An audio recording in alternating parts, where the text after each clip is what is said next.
सिर्फ राशि के अकॉर्डिंग फल कथन करना आपको सही सटीक भविष्यवाणी मिल ही नहीं सकती। मैं आपका 2025 का साल आपके ग्रहों के अकॉर्डिंग, आपकी राशि के अकॉर्डिंग, आपके नक्षत्र के अकॉर्डिंग और आपकी महादशा, अंतरदशा और प्रति अंतरदशा के अकॉर्डिंग कैसा रहने वाला है, सिंगल राशि के अकॉर्डिंग अपनी भविष्यवाणी जानना वो कहीं भी किसी भी हद तक सही नहीं है। आज का टॉपिक आपके लिए बहुत खास होने वाला है। आप बहुत सारी वीडियोस ऐसी देख रहे होंगे सोशल मीडिया पर। 2025 का साल आपके लिए कैसा रहेगा, किस किस राशि के लिए क्या क्या फल मिलेंगे।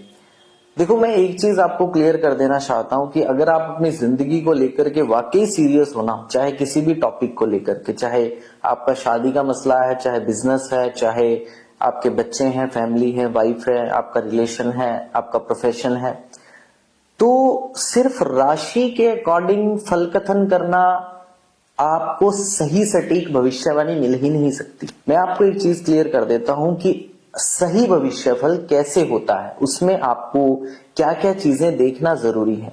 अब देखो, जरूरी नहीं है सिर्फ 12 राशियां हैं। 12 राशियों के अकॉर्डिंग अगर हम पूरी अपनी जनसंख्या को डिवाइड करें तो 12 भागों में वो जनसंख्या बढ़ती है। क्या वो 12 भाग करोड़ों में आता है? क्या उनका जीवन ऐसा ही रहेगा जैसा राशि में लिखा है? That is not possible. Logically बात ही नहीं बनती। सपोज राशि का एक परिवर्तन हुआ जिसका 2025 के अकॉर्डिंग किस किस राशियों पर क्या क्या प्रभाव पड़ेगा, वो बात अलग रखते हैं। अभी सपोज मान लो वृषभ राशि की बात करूं या मेष राशि की बात करूं, बहुत ही शुभ परिणाम 2025 में, मंगल का साल है, बहुत अच्छे परिणाम मिलेंगे राशि के अकॉर्डिंग बात करूं। लेकिन सपोज जिसकी मेष राशि है उसकी कुंडली के अंदर महादशा खराब चल रही हो, तो अंतरदशा खराब चल रही हो, तो खराब मींस बुरे घर में बैठे ग्रह की दशा या किसी दोष को एक्टिवेट कर रही है वो दशा, तो आप क्या मान के चल रहे हैं कि क्या फिर मेष राशि वाला जो भी वो पर्सन है, क्या उसको वो रिजल्ट मिल पाएंगे? नॉट पॉसिबल, क्योंकि महादशा का एक बहुत बड़ा ड्रास्टिक चेंज लाइफ के अंदर देखा जाता है। यही चीज मैं आपको लॉजिकली समझाने की कोशिश करता हूं। तो इस वीडियो को बनाने का महत्व यही है कि आप देखें, राशि जरूर देखें, लेकिन अगर आप अपनी लाइफ को लेकर के सीरियस हैं और आप चाहते हैं कि हमें एक एक्यूरेट भविष्यवाणी मिले कि आपका 2025 का साल आपके ग्रहों के अकॉर्डिंग, आपकी राशि के अकॉर्डिंग, आपके नक्षत्र के अकॉर्डिंग और आपकी महादशा, अंतरदशा और प्रति अंतरदशा के अकॉर्डिंग कैसा रहने वाला है, तब जाकर के ये सारी चीजें एनालाइज होती हैं।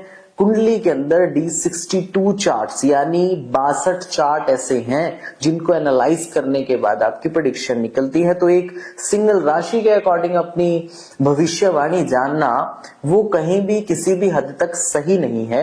उसका 10 से 15% ही इफेक्ट देखने को मिलता है। हाँ, अगर काफी सारी चीजें आपस में कॉम्बिनेशन कर रही हो तो आपको डेफिनेटली रिजल्ट मिलते हैं।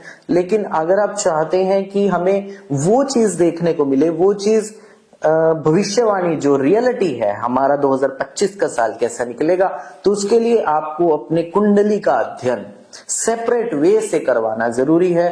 तभी आपको पता चलेगा कि क्या क्या चीजें अवॉइड करनी है, क्या क्या चीजों का ध्यान रखना है और कैसे आपकी जिंदगी उसके अंदर खुशहाल बन सकती है, किस सेक्टर में आप बूम ला सकते हो, क्या क्या चीजें आपके लिए फेवरेबल होंगी, क्या क्या चीजें आपके लिए अनफेवरेबल होगी, किस चीज का खतरा आपको आगे हो सकता है, चाहे वो मेडिकल लाइन में हो, चाहे आपकी प्रोफेशन लाइन में हो। तो ये सारी चीजें अगर आपको पहले पता होंगी तो आप ऐसे कुछ कर्मों का योगदान बीच में कर दोगे जिससे जो लिखा होगा उसको हम बहुत हद तक कम कर देंगे।